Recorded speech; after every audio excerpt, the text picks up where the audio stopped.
Okay, so the door frame was pretty basic. All I did was joint compound the outside of it. I beaded it, and then we covered it with a strip of cedar here, and we basically made a small door frame. And then we took some of the closet liner and went on the inside with a header board on top and then back down again, and that's how we did our door frame. We did a magnet here just to suck the door in a little bit more and have a better seal. And we also ran silicone down the side. Now, my husband did tape. All he did was tape the outside of the door here, and he put Vaseline on it all the way down. And then I ran the bead of silicone that went down this way, and we closed the door, and we just kind of let it set and settle to get a better seal because we were having a little bit of heat loss. So that's how we solved that. But we're kind of experimenting to see if it works well. If it doesn't, we might just tear it off and try a different way. But so far, it's working pretty well. Okay, so one other thing I wanted to mention was originally we had planned on putting an outdoor cover piece on our light switch here because we sealed it with insulation and then put the boards over it. However, once we did that, it didn't fit and it didn't look very nice. So what we did, we just took a piece of the closet liner and we cut a few holes in it and made an outlet cover for it, and it worked out pretty well. You can see it worked out really nice, actually. I think it's probably one of my favorite features. Well, this is the finished product for the benches, and I am very happy with how they came out. So we just did super wide there, and then with a little extra, I think it was about 16 inches additionally that I went out. I went about 6 inches from the heater. I'm sorry, I went 9 inches from the heater. That way we could put this little gate up to prevent you from hitting the heater. And then I also did an extra bench here so that we can have 3 people in this sauna. And it's actually hotter up here when the sauna is on compared to sitting down here. And the floor stays super cool. It actually doesn't get hot at all. You start getting up higher and higher in the sauna and it gets hotter.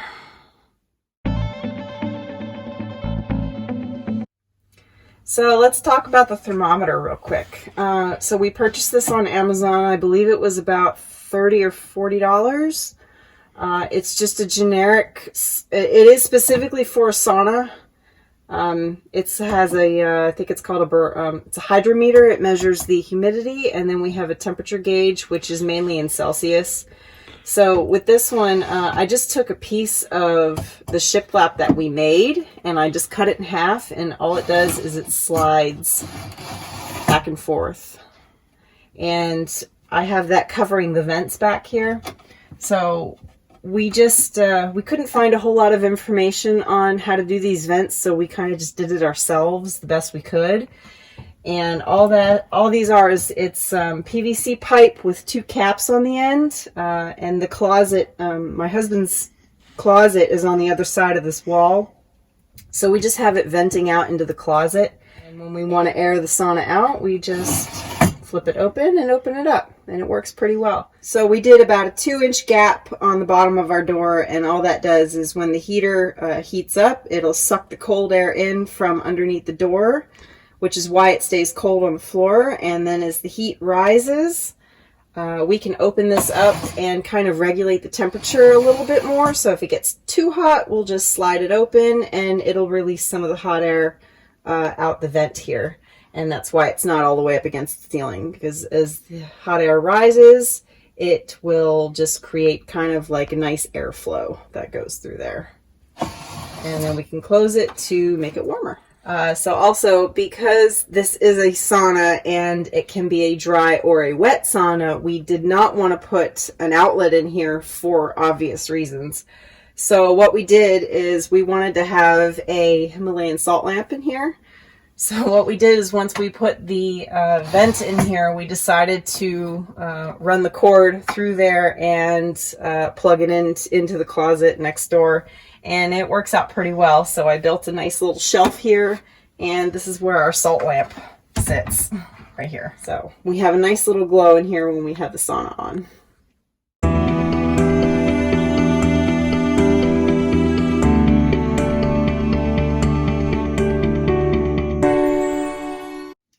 So a big problem that we ran into with these cedar boards that we found, some were at a discount and some I paid full price for. They were incredibly warped, and that's why we did the shiplap, as I mentioned before. But we did it in such a span of time that not everything got measured out to where we wanted it to be. So I had a lot of this going on. When I finished the ceiling, some of the boards were just different sizes, and it made it really difficult to meet them in places. So I had kind of a hodgepodge going on here, and that's why this little trim piece is there. It's just to try to make it look a little bit better, sealing it up. And same with the door frame. If you look over here, I did the best I could on this door frame, but again, it was the boards were definitely not perfect for when we did this. But I think it came out pretty well, and we're happy with it. So as long as you can live with it. So let's just talk about the heater real quick. I know I didn't even know this before we started researching. There's a website called Finlandia that sells these, and they're pretty compact. They're nice and small. They vary in sizes depending on how big your sauna is. So there's 2 dials on the heater, which makes it pretty nice. One is a time delay dial. It's got an 8-hour time delay, and at the last hour it'll turn on, and then it'll turn off after that hour is finished. So in the start of your day, if you know you're going to be home within 8 hours, then you can put it all the way on 8, and it'll just tick back the hours until that last hour when it turns on. And then it'll turn off after 1 hour. So it's truly only on for 1 hour. Okay, so here's what I mean. You can see the dial. There's a 0, there's a 1, and then it goes up from there. It goes all the way up to 8. So when you turn it from 0 to 1, the sauna is on. If you turn it from 0 to the second 1, it will be on for 1 hour, time delayed, until it gets to this one, where then it'll turn on for 1 hour.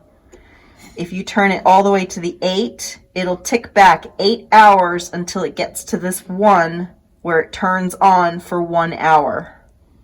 The only time it's on is when it's on this fat one right here that I'm pointing at. So if you don't want it on for the time delay, you just turn it to 1, and then it'll take 1 hour for it to turn off. And then the rocks I thought were a pretty cool feature.